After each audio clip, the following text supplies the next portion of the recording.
رفتم من. چی او تو را ناراحت کرد؟ او یک بیعقل است. به او اعتبار نده. بشین.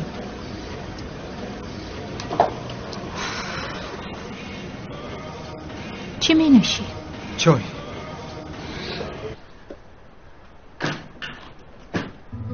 اینجا خانه پدری است. اینجا خانه پدرتون است. خانه همه شما. اینجا کسی به کسی زورآوری نمی کند. مرد حجرت به مثل پیشین نیست.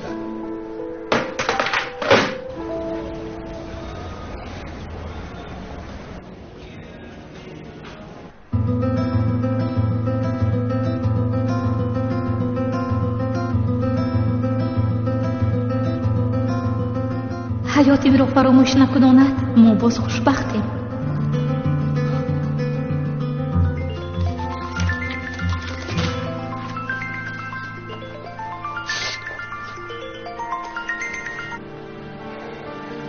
گوش میکنم جنر. دوستی عزیزم خوب هستی؟ بسیار کم نما شدی؟ کار و بارم بسیار است. بسیار خوب. از تو یک چیز پرسم دوستم. مناسبتت با ایجی ویرون شد؟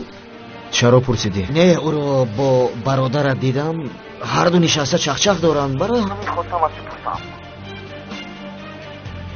تو چی ها میگویی بچه؟ نه هیچ چیز نه. حاضر به تو عکسشون رو میفرستم با چشمون خودت بین.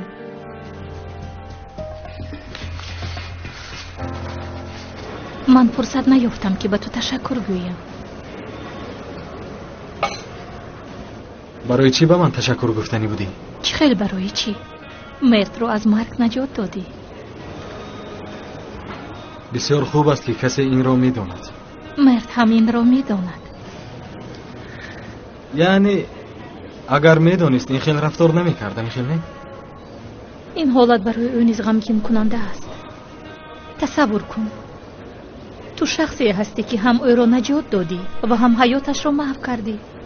یعنی مرد همین طور فکر میکند.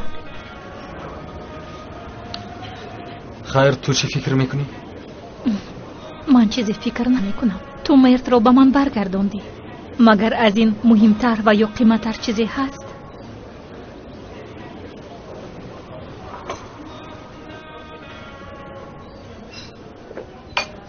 قهوه؟ من حالا دارم. یک چای دیگر بیارید.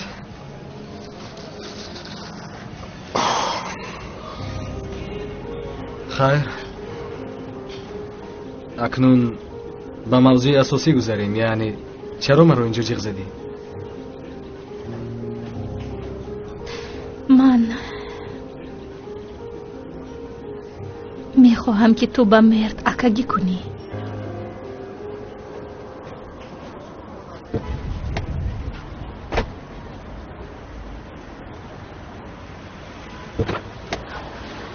تشکر زیاد. اینجا خانم. فهمم. من شما را انتظار میشم.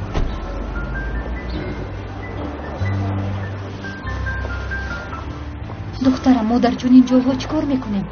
من ندانم مادر. پدرم گفتن که به همینجا بیاییم.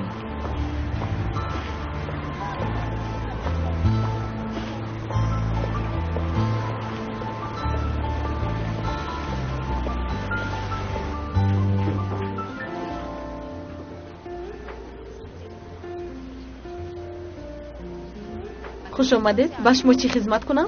سلام. ما لباسی رو میجوییم که میانه عادی ولی خیلی زیبای و جالب باشد. فهمم. مرحمت. من به شما کمک میکنم. باوریم نمی آید. تو آمدن من در اینجا انتظار شوید.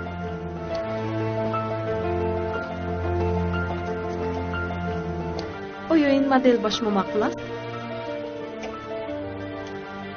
این کمی ناگوار است. به من لباس عادی تر لازم است. میلش به شما دیگر مدل رو میارم.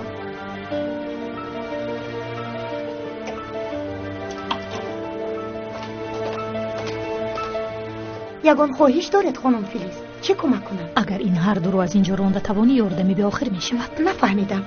چی جای نافهمایی دارد؟ هر کس برای از اینجا خرید کردن حق ندارد. انتخابت رو بکن یا اینکه من و سوزن دیگر به اینجا نمی آییم.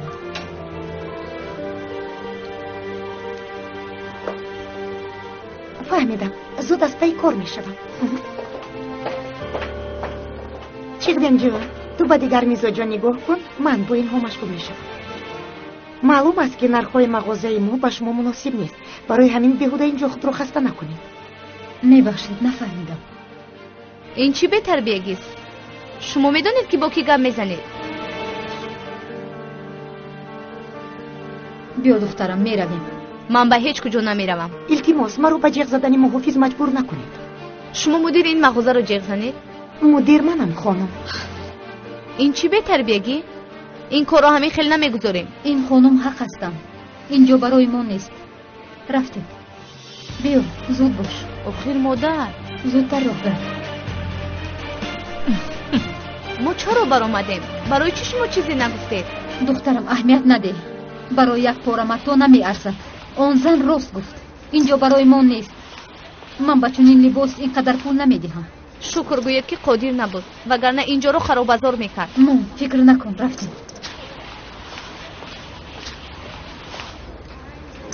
تشکر.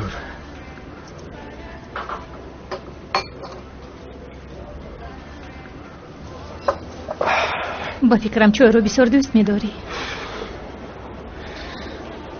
در ادنه با ایبا به پایگاه پرنده می‌رفتیم و تا یک چایnik چای را تمام نکنیم از آنجا دور نمی‌شدیم.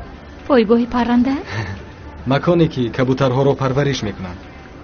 من در ادنه کبوترهای زیاد دارم. نامهایشان دختری زرد، اصلی، رنگه.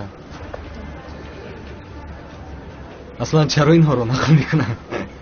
خلاص من سخن درباره کبوتر را بسیار می‌لقم. معلوم است که یاد کرده ای. البته یاد کردم. چرا یاد نکنم؟ هم کبوترهایم را و هم ایبا را. میدونی مرد نه، اما ایبا در حقیقت دادری من است. اگر خواهی با مرد هم همین طور شده میتوانی. نه به این امید بسته نمیشود. خودت را به جای او گذار. حادثه ناخوش را از سر میگذرانی، از هوش میروی. وقتی بیدار شدی به حادثه های عجایب‌تر دچار میشوی. کاش وی هم لحظه خود را به جای من گذارد. کاش کوشش کند که مرا فهمد. اگر تو به او یک قدم نزدیک شوی، او هم به تو نزدیک میشود.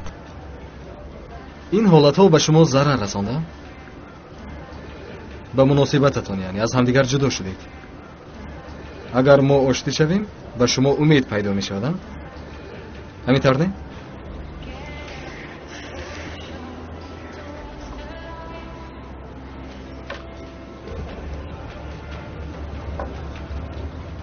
گوش کن، تو او را دوست می داری؟ سخت. پس رو با او صحبت کن. چرا اینها رو به من میگویی؟ برای اون که چاره ندارم. تو بگوی دیگر چیکار کنم؟ دیده و دانسته او را از دست دهم. تو باری هم عاشق شده ای. معلوم که عاشق نشده ای، وگرنه مرا میفهمیدی.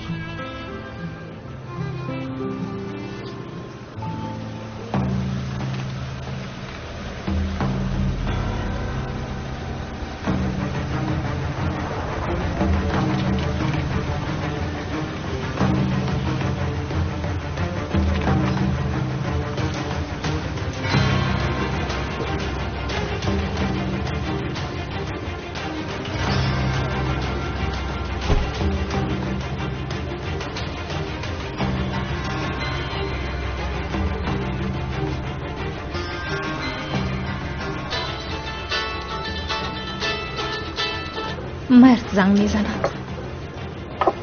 بسیار غیبت کردیم، گوشویش سرخ شد. الو؟ اجه من در نزد جای کارت میتوانم تو را ببینم؟ من در جای کارم نیستم. خیر در کجایی؟ برای دیدن متا برآمده بودم. پس از 1 ساعت برمیگردم. من به تو زنگ میزنم.